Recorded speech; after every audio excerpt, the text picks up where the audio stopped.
Chapter 1. From Brooklyn streets to Windy City ambitions in the gritty underbelly of Brooklyn, New York. On a crisp winter morning of January 17, 1899, Alphonse Gabriel Capone entered the world. His parents, Gabriel and Teresa Capone, had fled the poverty of Naples, Italy, seeking the American dream in a land of promise and peril. Gabriel, a barber by trade, worked long hours snipping hair in dimly lit shops, while Teresa managed a bustling household of 8 children. Little Al, the fourth-born, grew up amid the clamor of immigrant life. Street vendors hawking chestnuts, horse-drawn carts clattering over cobblestones, and the constant hum of Italian dialects mixing with English shouts. By age 6, Al had ditched the classroom after 6th grade, his restless spirit pulling him toward the allure of the streets. Brooklyn in the early 1900s was a cauldron of opportunity for a sharp-witted kid. He fell in with the Junior 5 Points gang, a ragtag crew of street toughs ruled by the shadowy Frankie Yale. Al started small, running errands, shaking down shopkeepers for protection money, feeling the thrill of power in his small fists. The air smelled of coal smoke and fresh-baked bread from corner bakeries, but beneath it lurked the tang of danger, rival gangs lurking in alleyways, ready to pounce. One fateful night in 1917, at the Harvard Inn in Coney Island, Al's path took a scar that would define him forever. Bouncing as a doorman, he insulted a patron's sister with a crude remark. The man, Frank Galluccio, slashed Al's left cheek with a razor, carving a jagged line from earlobe to mouth. Blood poured hot and sticky down his collar as Al staggered back, the metallic taste flooding his mouth. "You yellow rat!" Al snarled, lunging forward, but his boss Yale pulled him away. Stitched up in a backroom clinic, the wound healed into the infamous Scarface moniker, though Al hated it, insisting friends call him Snorky for his snappy style. The incident lit a fire in Al. He married Mee Coughlin, an Irish girl from Brooklyn, in December 1918, and their son Sonny arrived soon after. But the streets called louder. A tip from Yale sent Al west to Chicago in 1920, just as Prohibition slammed the door on legal liquor. The train rattled through endless fields, the whistle piercing the night like a siren's cry. Chicago awaited, a booming metropolis of jazz clubs and speakeasies, where bootlegging fortunes were brewed in hidden basements. Al stepped off at Union Station, the wind whipping his fedora, carrying whispers of opportunity and the faint scent of Lake Michigan's brine. Under the wing of his cousin's boss, Johnny Torrio, Al was about to carve his name into the city's soul. Chapter 2, rising through the ranks in the bootleg boom Chicago in 1920, was a powder keg of excess and enforcement. The Volstead Act had banned alcohol overnight, turning corner taverns into ghost towns and birthing an underground empire worth millions. Johnny Torrio, a dapper strategist with a mustache like a broom and eyes sharp as switchblades, saw Al as his right-hand man. Al started as a bookkeeper in Torrio's gambling dens, his pencil scratching numbers under the glow of green-shaded lamps, the room thick with cigar smoke and the clink of poker chips. But Al's true talent lay in muscle and charm. He could smile like a choir boy while breaking a debtor's kneecap. Promoted to enforcer, Al patrolled the speakeasies disguised as soda shops, where patrons sipped near beer laced with real hooch smuggled from Canada. The raids were heart-pounding, federal agents in fedoras bursting through doors, shotguns barking like thunder, glass shattering in sprays of foam and splinters. Al dodged bullets with a dancer's grace, his heart pounding against his ribs as he vaulted over counters, the acrid burn of gunpowder stinging his nostrils. One narrow escape in a South Side warehouse left him gasping in a rain-soaked alley, Torrio's voice echoing in his ear. "Kid, you're gold. Keep your head down and your fists up."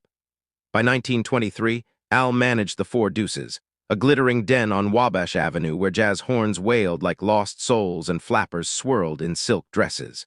He lived large, silk suits from Savile Row, a custom-armored sedan with bulletproof glass, and a sprawling mansion at 7244 Prairie Avenue, dubbed the Capone Castle, complete with a 2-car garage and a secret vault for cash bundles thicker than phone books. But loyalty was fragile. In 1924, the Jenna brothers, rival bootleggers, ambushed Torrio outside his home. Bullets tore through his overcoat, shattering his jaw and pelvis in a hail of lead. Torrio, pale and wheezing in the hospital bed, gripped Al's hand. "The outfit's yours, Big Al. Don't let him take it." At 26, Al Capone seized the throne.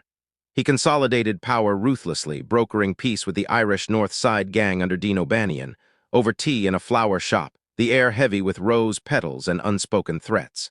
Al's empire swelled. Breweries hidden in Cicero suburbs churning out barrels of Old Emerald Isle, whiskey, trucks rumbling through foggy nights guarded by Tommy gun-toting lookouts. Revenue hit $100 million a year, enough to bribe cops, judges, and even the mayor.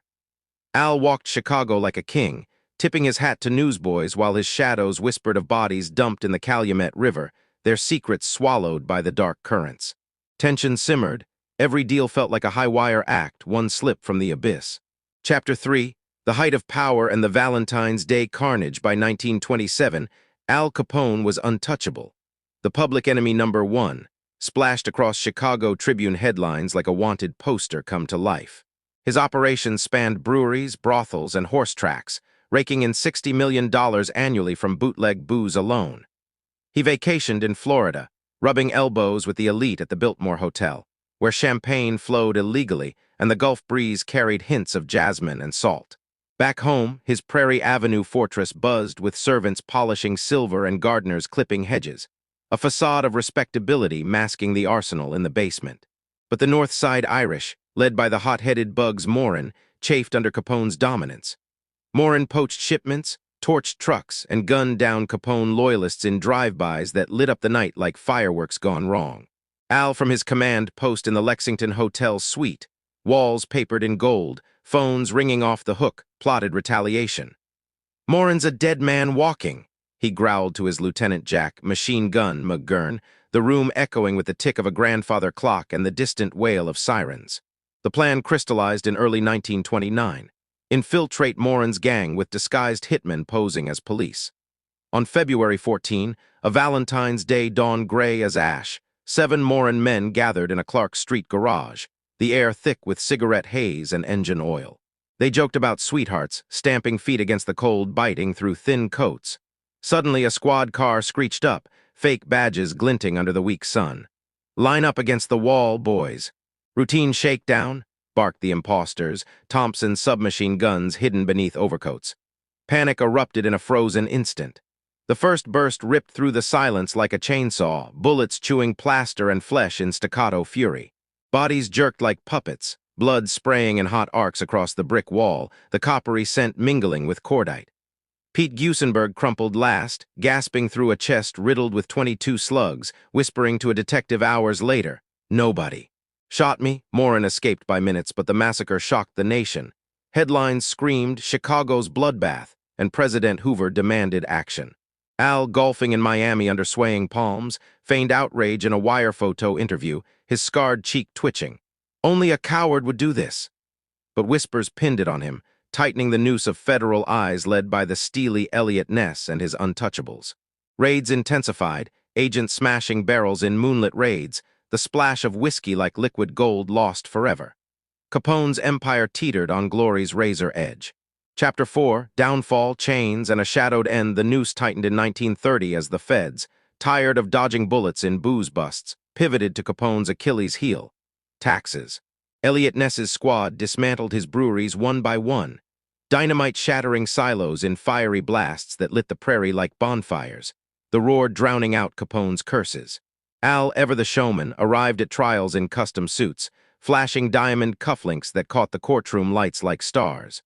But the evidence piled up, ledgers seized from a raid, witnesses flipping under pressure, their voices trembling in deposition rooms thick with fear. Convicted in October 1931 for evading $215,000 in income tax, Al stood stone-faced as Judge James Wilkerson sentenced him to 11 years. "The reign is over," the judge intoned, gavel cracking like a gunshot. Whisked to Atlanta Penitentiary, Al entered a world of iron bars and echoing shouts, his cell a stark 6x9 box where the only luxury was a smuggled radio crooning Bing Crosby tunes. But syphilis, contracted in his wild youth, gnawed at his mind. Hallucinations of swarms in the shadows, paranoia twisting allies into enemies. Transferred to Alcatraz in 1934, the Rock's fog-shrouded isolation broke him further. Perched on San Francisco Bay, waves crashing like applause for the damned, Al twalled in the prison laundry, steam rising in ghostly veils, his once mighty hands scrubbing convict fatigues. Escape plots fizzled. One smuggler's boat vanished in the churning currents. By 1938, his health crumbled, doctors noted dementia, his sharp wit dulled to childlike rages. Paroled in November 1939, he shuffled out a shadow of himself, me at his side, eyes vacant behind aviator shades. Retirement in Florida was a gilded cage. Palm Island estate with peacocks strutting emerald lawns, but Al wandered beaches muttering to ghosts, the Gulf's roar mocking his fall. On January 25, 1947, at age 48, a heart attack claimed him mid-sentence, his body failing under syphilis's relentless siege. Newspapers mourned the king of crime with a mix of revile and nostalgia, his funeral cortege snaking through Miami under palm fronds heavy with rain. Al Capone's empire dissolved like bootleg smoke, leaving Chicago forever scarred. Yet his legend endures, a testament to ambition's intoxicating brew. Epilogue echoes in the empty throne as the gavel fell in that stuffy Chicago courtroom in 1931, sealing Al Capone's fate behind bars of federal steel.